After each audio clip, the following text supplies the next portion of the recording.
오늘 우리에게 주신 하나님의 말씀은 고린도전서 1장 26절부터 31절의 말씀입니다. 신약성경 264쪽입니다. 고린도전서 1장 26절부터 31절까지의 말씀을 드라마 바이블로 낭독합니다. 형제들아, 너희를 부르심을 보라. 육체를 따라 지혜로운 자가 많지 아니하며 능한 자가 많지 아니하며 문벌 좋은 자가 많지 아니하도다. 그러나 하나님께서 세상의 미련한 것들을 택하사 지혜 있는 자들을 부끄럽게 하려 하시고 세상의 약한 것들을 택하사 강한 것들을 부끄럽게 하려 하시며 하나님께서 세상의 천한 것들과 멸시받는 것들과 없는 것들을 택하사 있는 것들을 패하려 하시나니 이는 아무 육체도 하나님 앞에서 자랑하지 못하게 하려 하심이라. 너희는 하나님으로부터 나서 그리스도 예수 안에 있고 예수는 하나님으로부터 나와서 우리에게 지혜와 의로움과 거룩함과 구원함이 되셨으니 기록된 바 자랑하는 자는 주 안에서 자랑하라 함과 같게 하려 함이라.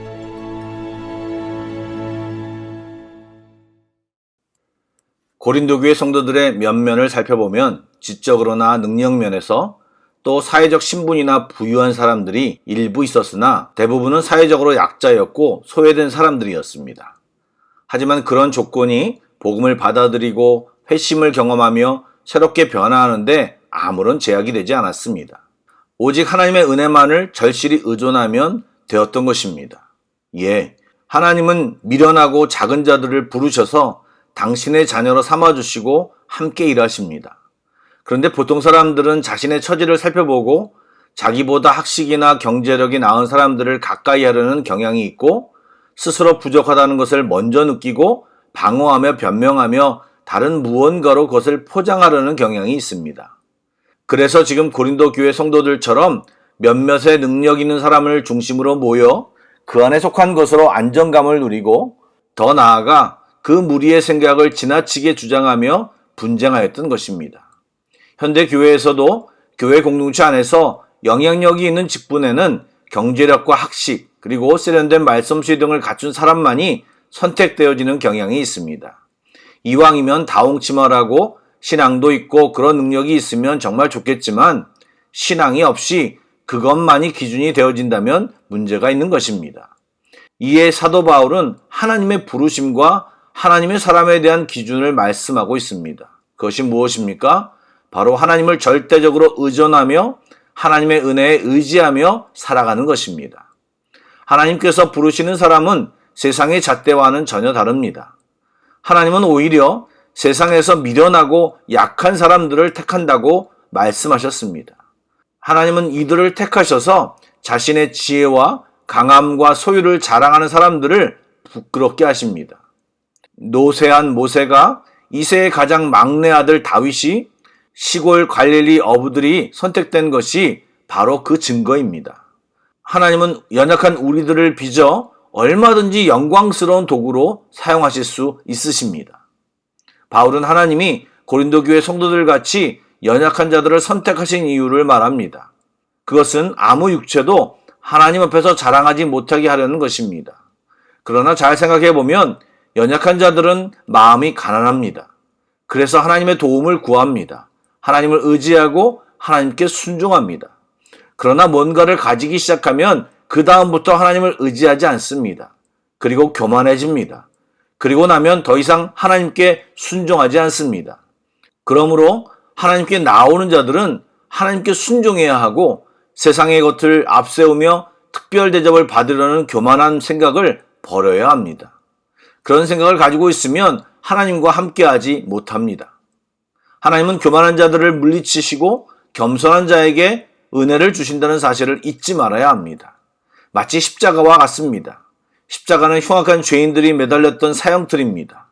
치욕의 상징이었죠. 그런데 예수 그리스도께서 달리심으로 십자가는 구원의 상징이 되었습니다. 그래서 율법을 잘 지켜 의롭게 되려고 애쓰는 자들도 오직 예수 그리스도를 주님으로 받아들이면 의롭게 된다는 진리 앞에 부끄러움을 당했습니다. 세상의 학문으로도 해결하지 못한 죄의 문제를 예수 그리스도를 통해 해결해 주셨습니다. 예수 그리스도를 십자가에서 죽게 하심으로 우리의 죄를 완전히 해결하시고 우리를 구원에 이르게 하신 것입니다. 하나님은 사람들이 무시하던 십자가를 오히려 구원의 상징으로 바꾸셨고 세상 사람들이 떠받들던 지혜를 오히려 어리석음으로 낮추셨습니다. 하나님이 세우신 질서는 세상의 그것과 이렇게나 다릅니다. 따라서 성도들이 세상 질서대로 갈등하고 싸우는 것은 이치에 맞지 않는 것입니다. 결국 30절에 말한 것처럼 모든 지혜와 의로움, 거룩함, 구원함은 오직 예수 그리스도께만 있는 것입니다. 세상의 지혜와 학문과 혈통은 예수 그리스도의 복음 앞에서 내세울 것이 없는 부끄러움이 될 뿐입니다. 그런 것들을 통해서는 죄와 죽음의 문제를 전혀 해결할 수 없기 때문입니다. 오직 예수 그리스도만이 우리의 구원이시고 의로움이시며 참된 지혜이십니다. 그래서 우리가 자랑할 것은 예수 그리스도 안에 있다는 사실뿐입니다. 자기 자신만 내세우기에 여념없었던 고린도 교회 성도들에게 이 같은 충고는 충격적이었을 것입니다. 우리도 이 권고를 흘려듣지 말아야 합니다. 다시 복음으로 돌아가고 회복하고 부흥하는 계기로 삼아야 합니다. 오직 예수 그리스도만 자랑할 때 교회 안에서의 갈등들이 사라질 뿐만 아니라 주님을 중심으로 하나 되어 참된 교제를 나눌 수 있을 것입니다. 주일날 말씀드린 것처럼 주 안에서 자랑하라는 말은 주님만 자랑하라는 말입니다. 그럴 때 나 자신부터 변하고 공동체 전체가 주 안에서 한 몸을 이룰 수 있습니다.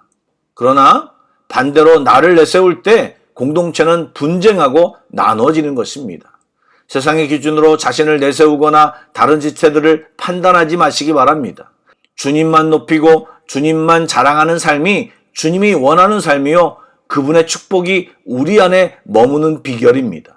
사랑하는 한마음교회 성도 여러분, 특별히 새벽 예배를 드리는 모든 분들께 주님만 자랑하는 삶과 그분이 주시는 축복을 누리는 삶이 풍성하기를 축원합니다. 아멘. 기도하겠습니다. 살아계신 하나님, 주님을 찬양합니다. 주님만이 우리의 모든 것이 되십니다.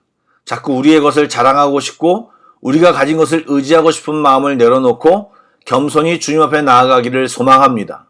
인생의 여러 가지 상황 속에서 성령님의 음성에 민감하게 하시고 늘 주님을 구하며 주님을 의지하며 주님의 인도하심과 도우심으로 살게 하여 주옵소서. 가질수록 주님을 의지하고 왜 나에게 이것을 주셨는지를 묵상하게 하여 주시고, 또 내 안에 무엇인가 없어진다면 내가 하나님보다 그것을 더 의지했음을 고백하며 하나님 앞에 자신을 바로 세우게 하여 주시옵소서. 하나님, 복음으로 돌아가게 하여 주옵소서. 주님만이 우리의 자랑이십니다. 감사하고 찬양합니다. 예수님의 이름으로 기도드립니다. 아멘. 계속해서 찬양 한 곡을 묵상하시고 합심기도와 개인기도로 나아가겠습니다.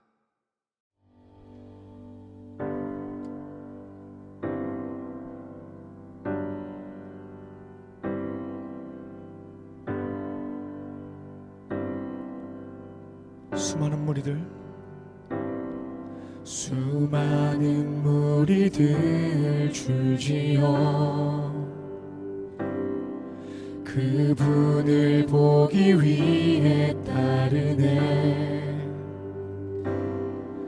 평범한 목수이신 그분 앞에 모든 무릎이 꿇어 경배하네.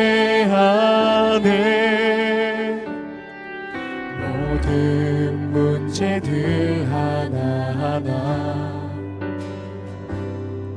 죽음까지도 힘을 잃고 생명의 근원 되신 예수 이름 앞에 모든 권세들 굴복하네.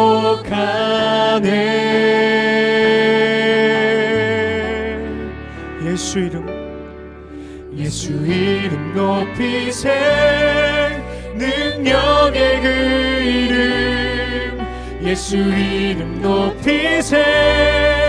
구원의 그 이름 예수 이름을 부르는 자, 예수 이름을 믿는 자, 예수 이름 앞에 나오는 자 복이 있도다. 아멘. 나의 계획이 실패하고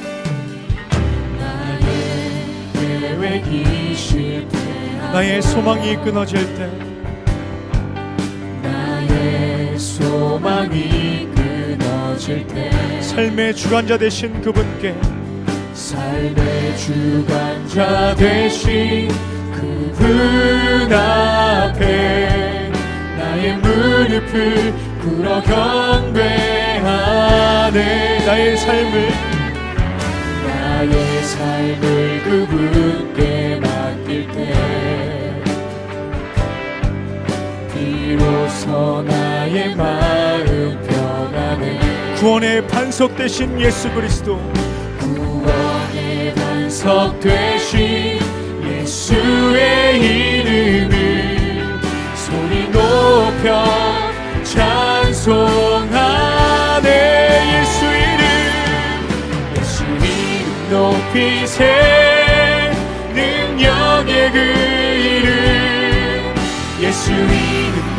높이세 구원의 그 이름 예수 이름을 부르는 자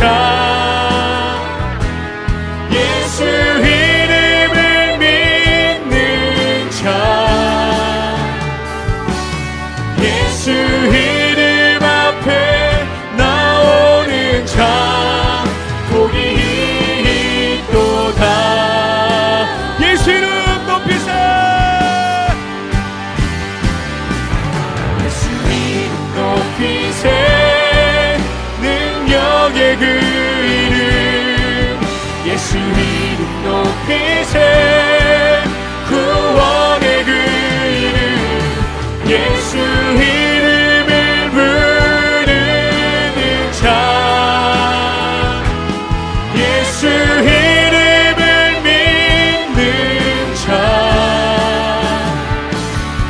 예수 이름 앞에 나오는 자 복이 우리 마지막으로 고백합니다. 예수 이름 높이세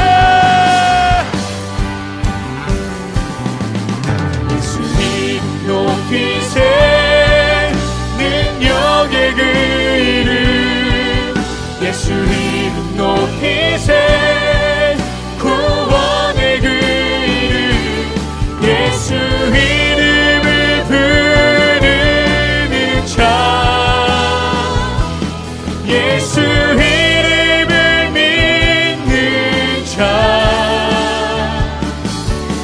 예수 이름 앞에 나오는 자 복이 있도다 아멘 아멘 할렐루야 살아계신 주님께 다시 한번 감사와 영광의 박수 올려드리며 나아가길 원합니다. 아멘.